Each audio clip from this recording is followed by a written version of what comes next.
When you say the name Vlad III, it is possible that no particular picture comes to mind. The trouble is that it should, because there is an extremely famous book that is based on his life and his preferences? A book with a villain that you have definitely heard of at some point in your life. In fact, there is a whole fan base around this, and even people wanting to be just like the creature that was created because of him. Vlad III, or as you may know him, Vlad the Impaler, was the inspiration behind the legendary Dracula and subsequently other vampires that came after him. From psychological warfare to insane forms of torture. Stay tuned to number 1 to find out exactly why Vlad Dracula is the hero of Romania.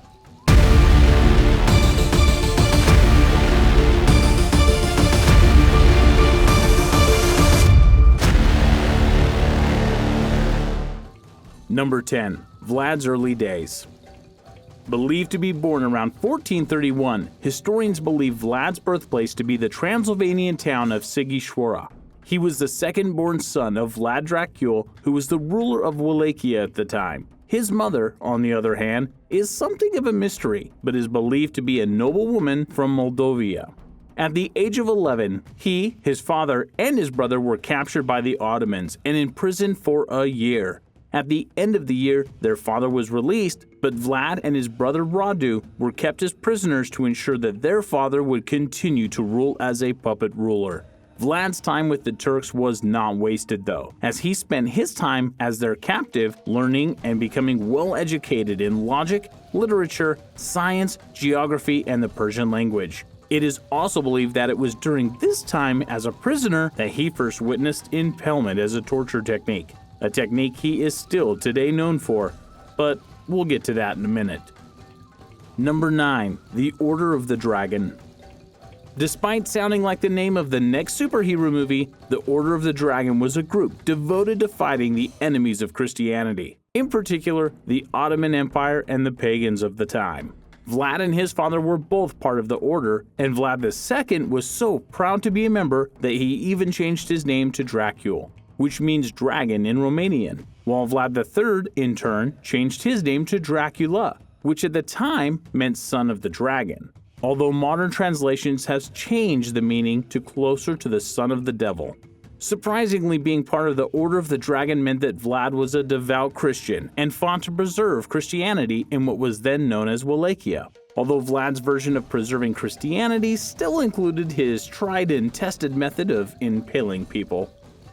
Number 8. Impalement.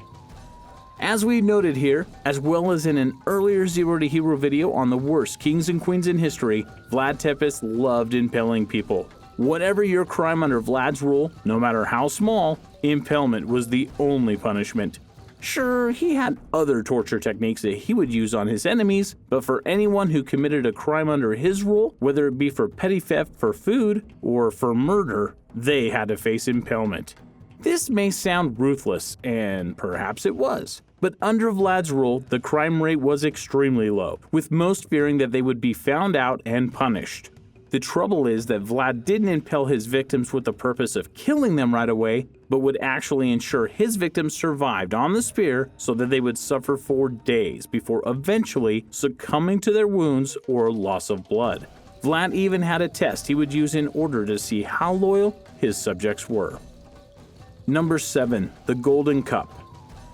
Simply put, Vlad had his citizens under his thumb and he knew it. And in order to prove it, he devised a clever plan. The impaler would place a solid gold cup in the town square of Târgoviște, stating that anybody could drink from the cup if they needed, but the cup was not allowed to leave the town square. To truly realize what he did, you need to know that the city had around 60,000 people living in it at the time, and among them were thousands of people living in poverty. People who could not have only drank from the cup, but taken it and sold it for a significant amount of money. Despite this though, the cup was left completely untouched for what some people believe was years. The point proven here was that even though Vlad had given his people permission to drink from the cup, they were too afraid of the possible consequences of doing this, fearing that it was a trap, and that if you actually drank from the cup, you would also be impaled.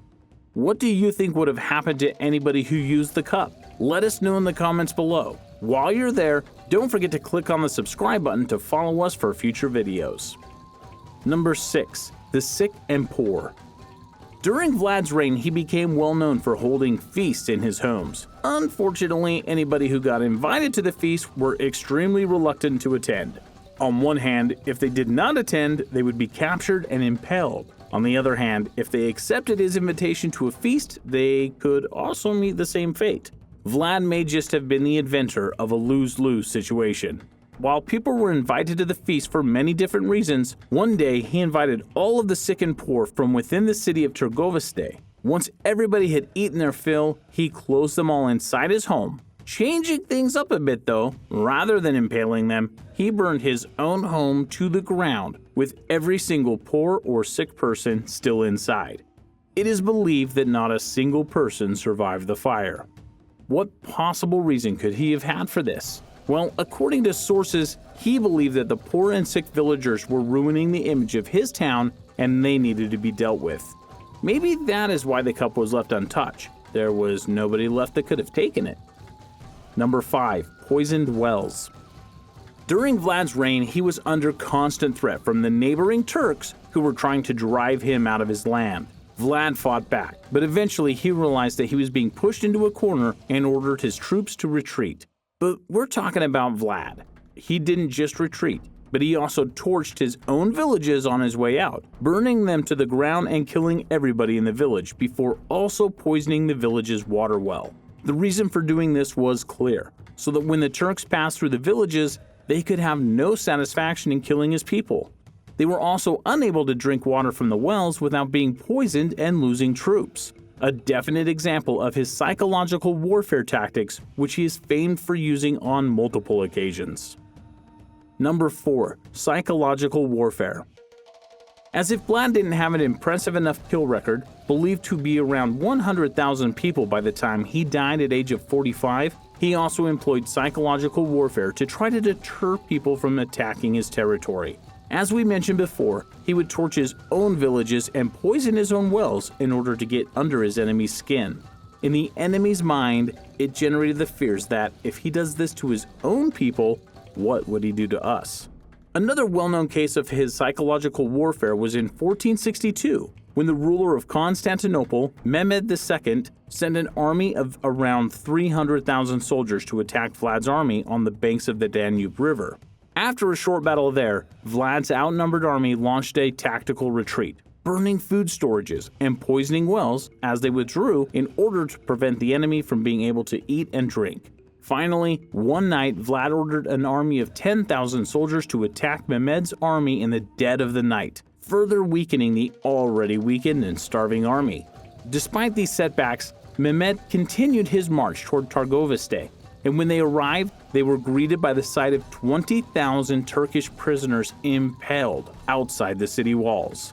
This gruesome sight is believed to have been around 2 miles long and consisted of men, women, and children. This final act convinced Mehmed to turn his army around, allegedly stating that he could not conquer the country of a man capable of doing such unnatural things. Number 3. His death. As with anybody born and bred in war, the time will eventually come when your luck will run out. Vlad's death came in a battle during an invasion by the Turks. It is believed that his army was heavily outnumbered and most of them decided to switch sides after seeing how unmatched they were. After being captured, Vlad was decapitated, supposedly by his own soldiers, who then sent his head to the Turkish Sultan, who in turn impaled his head on a spear and hung it outside his palace for all to see.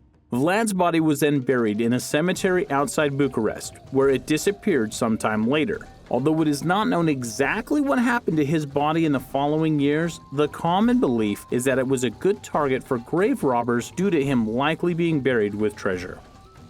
Number 2. Savior of his nation. Despite all the stuff that Vlad is known to have done over the years of his rule, and despite the brutal killings that he carried out during this time, he is believed to have saved Romania. While it's true that he seemed to enjoy killing any who was against him and his beliefs, it is also worth mentioning that everything he did was for the betterment of his own kingdom. He had his own set of rules and required everybody to follow them without question. His solutions to problems, while brutal, were straightforward. If you commit a crime, there will be no mercy on you. If you were poor and ruined the image he strived for, you would also be killed. It was a simple set of rules with extreme consequences, and the evidence of this was reflected in the little amount of crime within his kingdom compared to kingdoms under other rule. He also hated the Ottomans, which is what drove him to such extremes when he fought them. Although he was heavily outnumbered by the Ottoman army, he used his knowledge of psychological warfare to drive off their army and keep his empire under his rule. Despite everything, he was a ruler that kept his kingdom under a tight fist. Number 1. A Romanian hero. Fast forward to today, and while Vlad is mostly remembered for his brutality and love for impaling people by most of the world, the Romanians consider him a national hero and say that what he did for the preservation of Romania against massive odds greatly helped them become the nation that they are today. Despite the atrocities that he may have caused during his rule, his ability to hold off massive armies with his relatively small army is what is remembered by today's generations. His preservation of his land and of Christianity in Romania make him a national hero, and many people still believe today that he did indeed save the nation of Romania. Tell us what you think about Vlad Dracula in the comments below, and thanks for watching.